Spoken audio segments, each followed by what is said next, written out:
कक्षा दशम हिंदी गोस्वामी तुलसीदास धनुष भंग। देखी देखी रघुबीर तन सुर मनाव धरि धीर, भरे बिलोचन प्रेम जल पुलकावली शरीर।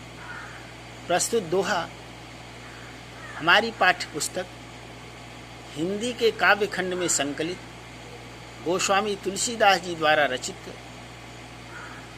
रामचरितमानस के बालकांड के धनुष भंग शीर्षक से अवतरित किया गया है।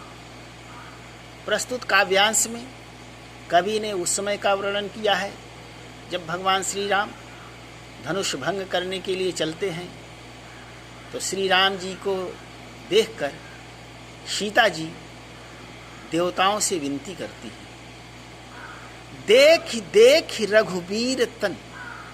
रघुबीर के कोमल शरीर को देख करके, श्री राम जी के कोमल स्वभाव को, तन को देख करके सुर देवताओं से सीता जी धैर्य धारण करके विनती कर रही हैं, मना रही हैं। सुर मनाव धरि धीर, धैर्य धारण करके देवताओं से मना रही हैं।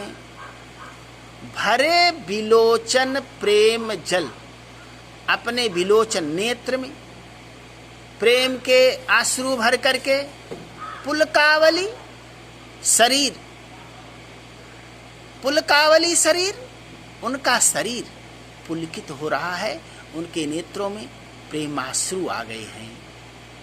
नीके निरखी नयन भरी शोभा, पीतपन सुमिरी बहुरी मन क्षोभा। तात दारुण हठ ठानी, समुझत नहीं कछु लाभ न हानि। नीके निरखी नयन भरी शोभा, सीता जी अपने नेत्रों से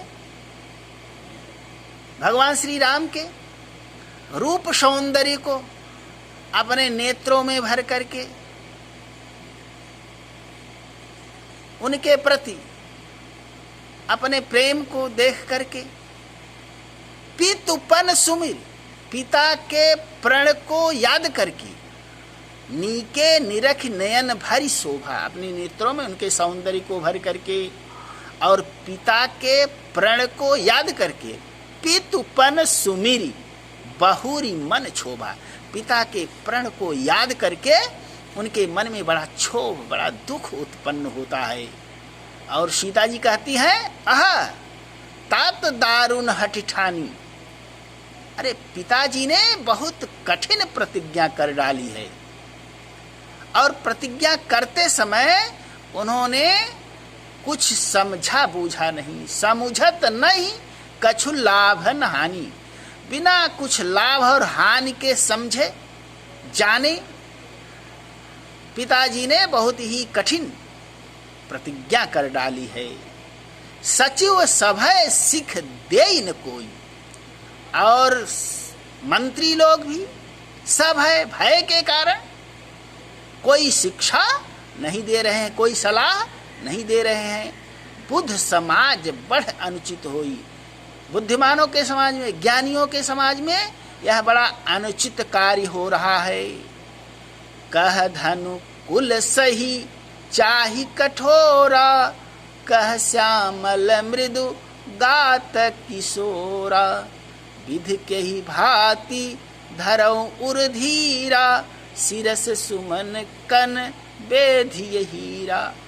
कह धनु कुल सही चाहि कठोरा, कहाँ यह शिव धनुष कुल सही वज्र से भी अधिक कठोर है, और कहाँ श्याम वर्ण के श्री राम जी का शरीर अत्यंत कोमल है।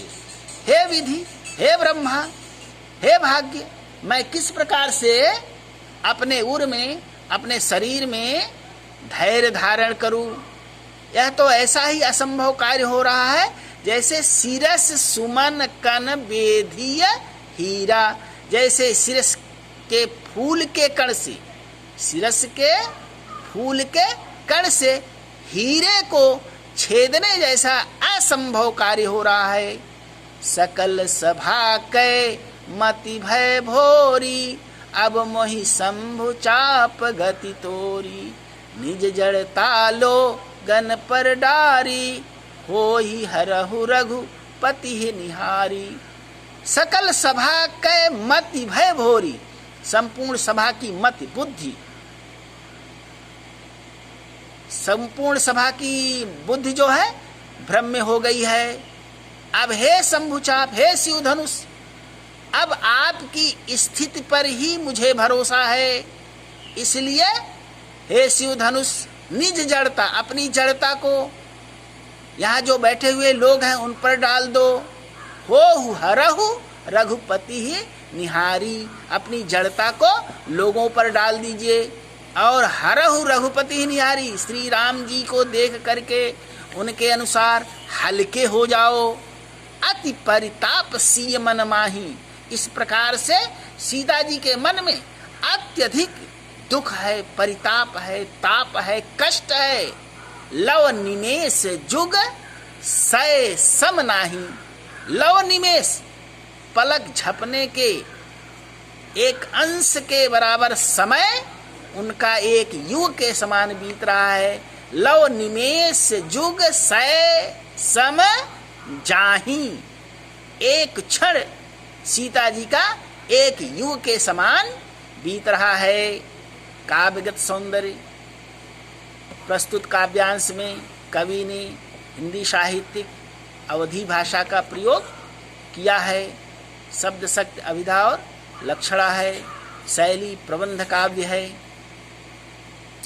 प्रस्तुत काव्य में अनुप्रास, रूपक, उपमा अलंकार का प्रयोग किया गया है।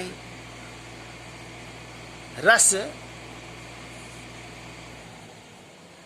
प्रस्तुत काव्यांश में माधुर्य गुण है। श्रृंगार रस का प्रयोग किया गया है। इस प्रकार से इस काव्य को याद करके आप सब अपने पुस्तिका में अंकित करेंगे, व्याख्या करेंगे। धन्यवाद।